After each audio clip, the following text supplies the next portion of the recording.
صدیق نے بیٹی بٹھا دی محبوب کے قدموں میں، جیسے خلیل نے مال نچھاور کر دیا محمد کے دین پر، ویسے صدیق نے سارا مال نچھاور کر دیا دین کی خدمت پر۔ میں کہتا ہوں عمر مثل کلیم ہے، صدیق مثل خلیل ہے، ہر صحابی جنتی ہے، ہر صحابی کا ایک مقام ہے، ہر صحابی عظمتوں والا ہے۔ ان کی عظمت کا کیا پوچھتے ہو راول پنڈی والو، صحابہ کی عظمت کا کیا پوچھتے ہو؟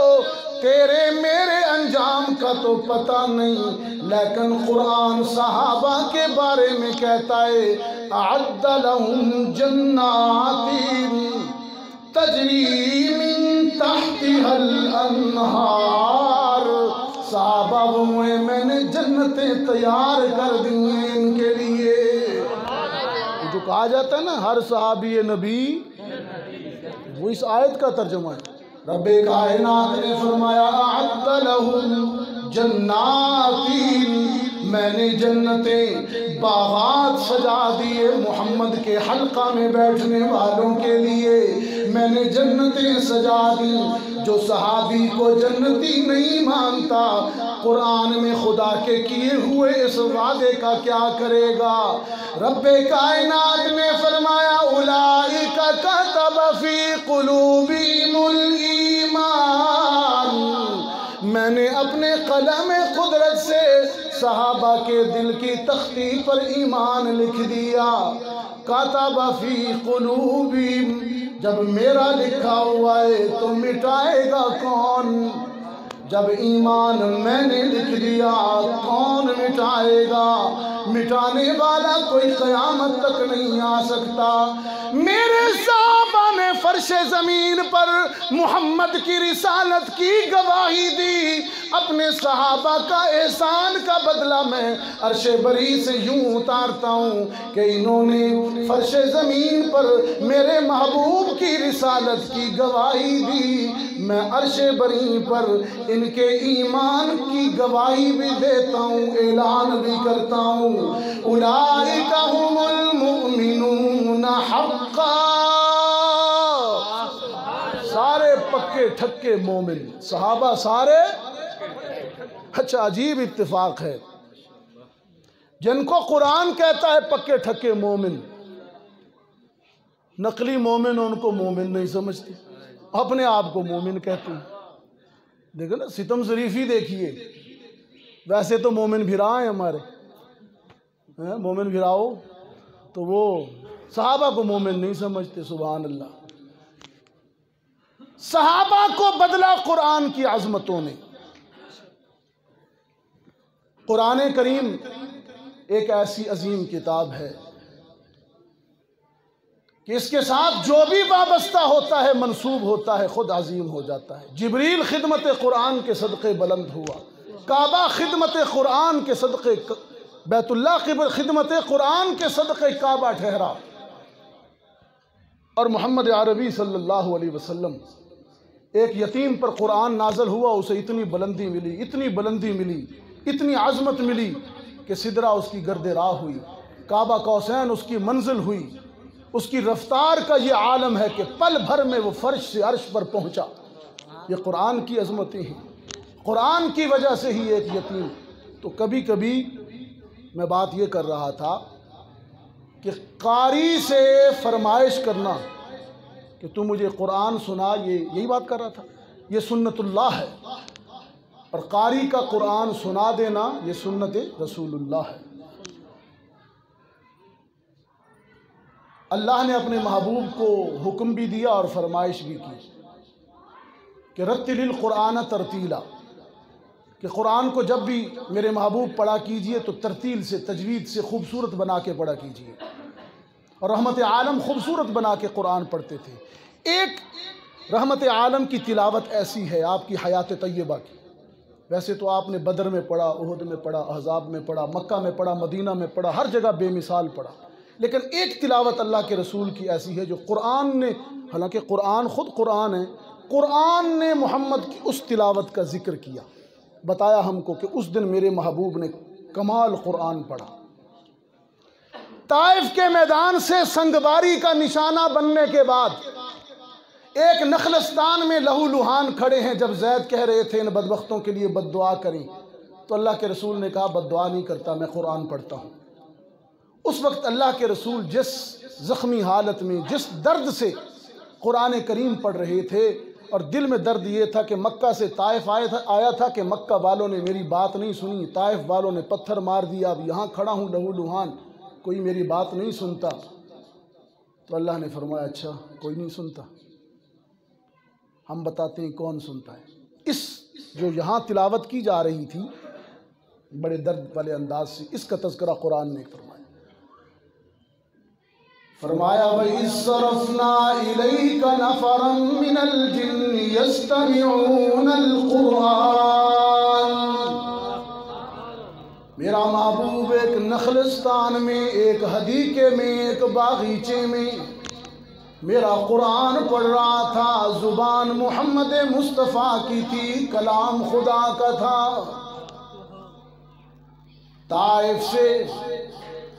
طائف سے سنگباری کا نشانہ ہو کے آئے تھے، مکہ سے مسترد ہو کے آئے تھے، بڑے درد سے، بڑی کرب سے قرآن پڑھا جا رہا تھا۔ رب کائنات نے جنات کی ایک جماعت کو القاء کیا، الہام کیا۔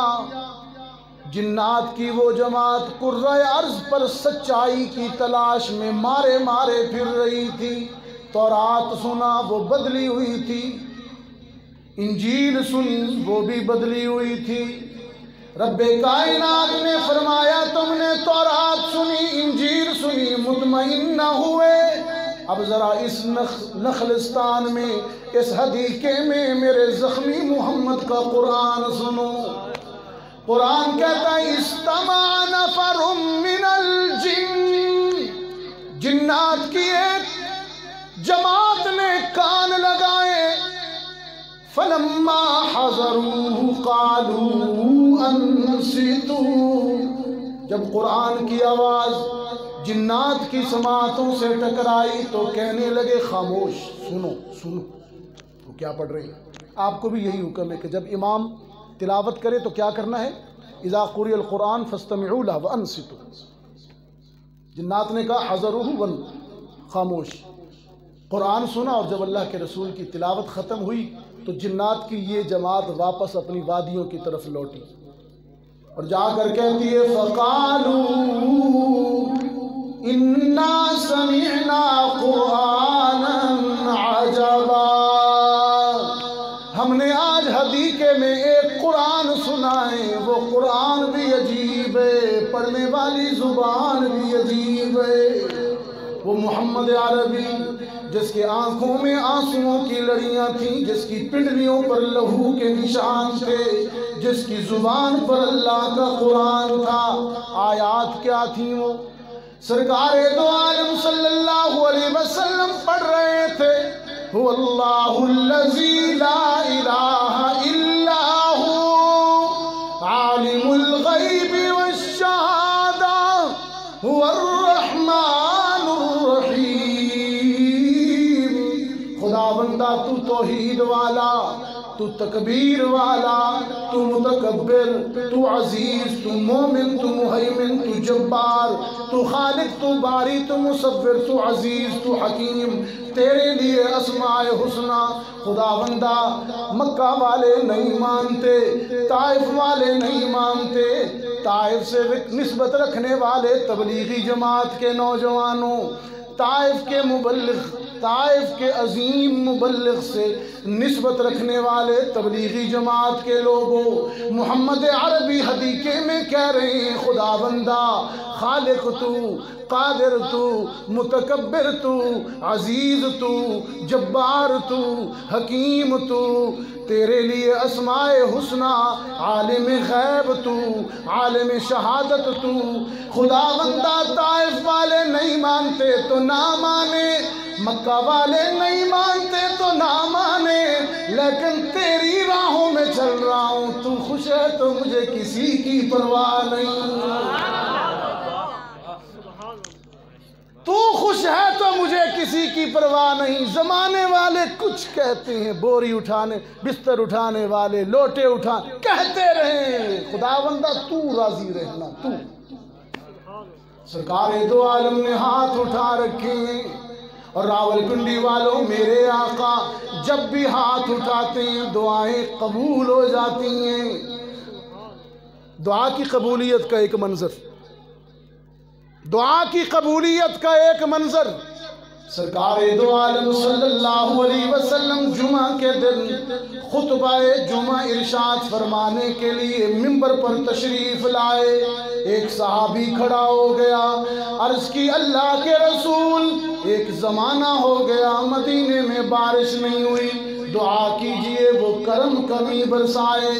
سرکار دو عالم صلی اللہ علیہ وسلم نے دعا کے لیے ہاتھ اٹھائے اور یوں مانگا، اللہم اسقنا غیثا مغیثا رائعا مریعا سریعا غدقا طبقا عاجلا غیر عاجل نافعا غیر زار تملأ به الزرع وتنبت به الزرع وتحيي به الأرض بعد موتها كذلك تخرجون۔ خداوندہ مدینے والے بارش مانگتے ہیں، میں محمد سفارش کرتا ہوں می برسانا، لیکن می رحمت والا برسانا، سریعا غدقا طبقا عاجلا غیر عاجل نافعا غیر زار۔ ایسی بارش برسا پھول کھل جائیں، چہرے دھل جائیں، فضائیں دھل جائیں، اور بنجر زمینیں مردہ ہو جائیں۔ موسلا دھار نہ برسانا، لگاتار نہ برسانا، زوردار نہ برسانا، زار و قطار نہ برسانا، ضرر والی نہ ہو نفع والی ہو، عاجل ہو عاجل نہ ہو، جلدی دینا ادھار نہ کرنا، نقد دے دینا فوراً برسا دینا۔ صحابہ فرماتے ہیں ادھر اللہ کے رسول نے دعا کے لیے ہاتھ اٹھائے، ہم نے دیکھا سورج چمک رہا تھا، سورج کی کرنیں رخ نبوت پر پڑ رہی تھی۔ رب کائنات نے بادلوں کی ایک ٹولی کو حکم دیا، جلدی پہنچو مدینے کی فضا میں، میرا محبوب محو دعا ہے، اس کی دعائیں ختم نہ ہونے پائیں کہ رم جھمی برسنا چاہیے۔ بادلوں نے پرواز کی، مدینے کا آسمان گھنگور گھٹاؤں سے بھر گیا، رم جھم بارش ہونے لگی۔ حدیث پاک میں آتا ہے جمعہ بارش، ہفتہ بارش، اتوار بارش، سوموار بارش، منگل بارش، بدھ بارش، جمعرات بارش، رم جھم بارش، قطرہ قطرہ بارش، رحمت والی بارش۔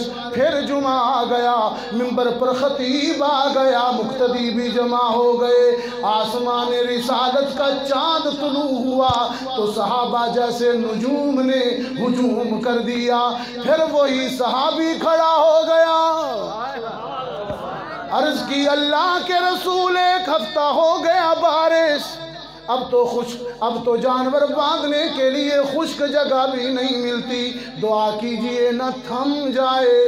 سرکار دو عالم صلی اللہ علیہ وسلم کے لبوں پر تبسم آیا، آپ نے پھر دعا کے لیے ہاتھ اٹھائے، اللہم حوالینا ولا علینا۔ خداوندہ ان بادلوں کو وہاں بھیج دے جہاں ان کی ضرورت ہے۔ صحابہ فرماتے ہیں ہم دیکھ رہے تھے، ادھر دعا کے لیے ہاتھ اٹھے، ادھر مدینے کا آسمان صاف ہونا شروع ہو گیا، یوں لگتا تھا جیسے آقا نے اپنے ہاتھوں سے بادل ہٹا دیے ہوں۔ یہ محمد عربی کی دعاؤں کی قبولیت اور اس کا شباب ہے، جس کی ساری زندگی سراپا اعجاز ہے، جس کی ساری زندگی سراپا اعجاز ہے۔ اور قرآن بھی تو اعجاز ہے نا محمد عربی کا صلی اللہ علیہ وسلم۔ ویسے تو میرے آقا کے بہت سے معجزے ہیں، لیکن قرآن جیسا معجزہ میرے آقا کا سب سے بڑا معجزہ۔ میں کہا کرتا ہوں آج نہ سفینہ نوح ہے، آج ناقہ صالح بھی نہیں ہے، آج قمیص یوسف بھی نہیں ہے، آج عصائے کلیم بھی نہیں ہے، لیکن محمد کا قرآن ہے۔ وہ معجزے ختم ہو گئے کہ ان نبیوں کی نبوتوں کا دور ختم ہو گیا۔ قرآن موجود ہے کہ محمد کی نبوت موجود ہے۔ اس لیے میں کہتا ہوں قرآن ہی تو ختم نبوت کی دلیل ہے۔ قرآن جو محفوظ موجود ہے تو ختم نبوت ہے نا۔ شاہ جی کہا کرتے تھے، سید عطا اللہ شاہ بخاری رحمۃ اللہ علیہ، کراچی کے آرام باغ میں، فرمایا مرزا قادیانی تو نے نبوت کا جھوٹا دعویٰ کیا ہے، ہاں تو کہاں میرے آقا کا مقابلہ کرتا ہے؟ محمد عربی کا مقابلہ کرنے چلے ہو؟ تیری اپنی شخصیت دیکھی ہے کیسی ہے، اور میرے آقا کا جلال کتابوں میں چھلکتا ہے اور جمال چھلکتا ہے۔ اور پھر فرمانے لگے کہ نمی گویم چنانی یا چنی بہر صورت تسر الناظرین ز سر تاپا وز پاتا سر چبینم حسینی نازنینی محجبینی۔ تو کیسا حسین ہے، تو کیسا جمیل ہے،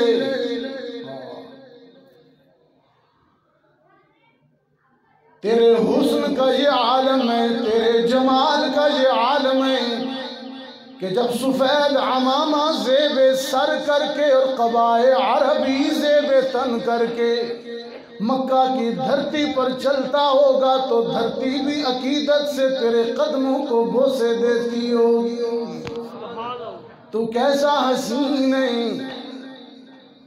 سیدہ فرماتی ہیں کہ لنا شمس وللآفاق شمس وشمسی خیر من شمس السماء شمس الناس تطلع بعد الفجر وشمسی طالع بعد العشاء۔ ایک وہ سورج ہے جو آسمانوں کے دامن میں چمکتا ہے، اور ایک وہ سورج ہے جو رب نے میرے گھر میں چمکایا ہے۔ آسمان کے دامن میں چمکنے والا سورج تو شام کو غروب ہو جاتا ہے، لیکن جو سورج میرے گھر میں خدا نے چمکایا ہے قیامت تک روشنی ختم نہیں ہوگی۔ یہی تو دلیل ہے ختم نبوت کی کہ روشنی ختم نہیں ہوگی۔ روضہ انور میں آج بھی چمک رہا ہے، حجرہ عائشہ میں آج بھی چمک رہا ہے۔ محمد عربی صلی اللہ علیہ وسلم، محمد عربی صلی اللہ علیہ وسلم، تیرے کمال کا یہ عالم، تیرے جمال کا یہ عالم۔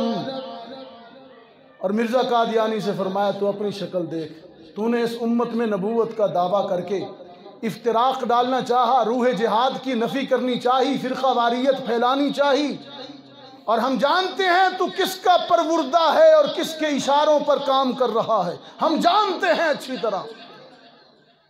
تو قرآن کریم ختم نبوت کی دلیل بھی ہے۔ تو میں آپ کو آخر میں پھر دل کی گہرائیوں سے مبارکباد دیتا ہوں۔ آپ حضرات نے فرض نمازوں کے اندر اللہ کا قرآن سے وعظ کیا۔ مولانا سعید اللہ صاحب کو بھی دل کی گہرائیوں سے مبارک دیتا ہوں۔ آپ اس موقع پر، چونکہ اس میں ختم قرآن کا موقع بھی ہے، ہم یہ دعائیں بھی کریں گے کہ اللہ تعالیٰ اس امت پر بھی رحمت فرمائے، اور جتنے بھی مکاتب اور مدارس دین کے ہیں، آپ کے پڑوس میں مدرسہ ہے جامعہ فاروقیہ، اور اس کے علاوہ دیگر جتنے بھی مدارس ہیں، جو قرآن کے مکاتب ہیں، اللہ انہیں تا حشر آباد رکھے۔ ہم اللہ کی رضا کے لیے نہ صحیح، کم از کم اپنی نسل کی اور اپنی بقا کے لیے ہی قرآن کو پڑھیں۔ وہی باقی رہے گا جو قرآن سے وابستہ ہوگا، وہ مٹ جائے گا جو قرآن سے دور ہوگا۔ یہ فطرت کا ازل سے فیصلہ ہے، اور سرکار دو عالم نے بھی فرما دیا کہ اللہ تعالیٰ قرآن ہی کے ذریعے جو اس کو سینے سے لگا لیتے ہیں لوگوں کو بلند کر دیتا ہے، اور قرآن ہی کے ذریعے جو اس کو ترک کر دیتے ہیں لوگوں کو ذلیل کر دیتا ہے، نام مٹا دیتا ہے۔ یہ ایک سچائی ہے۔ بڑی بڑی بادشاہتیں، بڑے بڑے غرور، بڑی بڑی طاقتوں والے، بڑے بڑے عہدوں والے، بڑے بڑے تاجوں والے قرآن سے ٹکرائے اور مٹ گئے، پاش پاش ہو گئے۔ آج بھی جو لوگ ٹکرانا چاہتے ہیں، آپ تو مایوس بیٹھے ہیں کہ حالات کیا ہیں، بڑی سختی ہے، بڑا وہ ہے، لیکن میرا ایمان ہے کہ روس اپنے اشتراکیت کے دور میں قرآن سے ٹکرایا، مدارس و مکاتب پر پابندی لگائی، آج ایسا ٹوٹا، ایسا اس کے ٹکڑے بکھرے ہوئے کہ آپ خود دیکھ رہے ہیں کہ اس ایک روس سے اللہ نے کئی اسلامی ریاستوں کا جنم لیا۔ برطانیہ اسلام کا ہندوستان میں کیسے مخالف تھا؟ ہندوستان میں علماء کو توپوں کے دہانوں پر، قراء کو، قاریوں کو قرآن مٹانے کے لیے ایک ایک قاری کو پکڑ کر اڑایا گیا، مارا گیا، لیکن آج دنیا میں سب سے زیادہ قرآن پاکستان اور ہندوستان سے تقسیم ہو رہا ہے۔ سب سے زیادہ قرآن یہاں سے بٹ رہا ہے۔ ملک بنا تھا قرآن کے نظام پر، قرآن کے وعدے پر۔ قرآن ایک میثاق ہے، جس طرح تورات میثاق تھا، انجیل میثاق تھا، قرآن اس امت کا میثاق ہے، وعدہ ہے۔ ہم نے اپنے رب سے وعدہ کیا تھا کہ یا اللہ تو ہمیں چھوٹا سا ملک دے دے، ایک ٹکڑا دے دے، ہم انگریز سے، ہندو سے بچ جائیں، اس میں ہم تیرا قرآن نافذ کر دیں گے۔ لیکن ہمارے کچھ بڑوں نے منافقت کی، آج 70 سال گزر گئے، ہم اپنا وعدہ پورا نہ کر سکے۔ قرآن سے ہم بے وفائی کر رہے ہیں، لیکن قرآن ہم سے بے وفائی نہیں کرتا۔ تو وعدہ بھی پورا کیجئے، قرآن کے مکاتب کے ساتھ محبت کریں، قرآن کے ساتھ انس پیدا کریں۔ اللہ تعالیٰ اس محفل کو قبول فرمائے۔ وآخر دعوانا ان الحمد للہ رب العالمین۔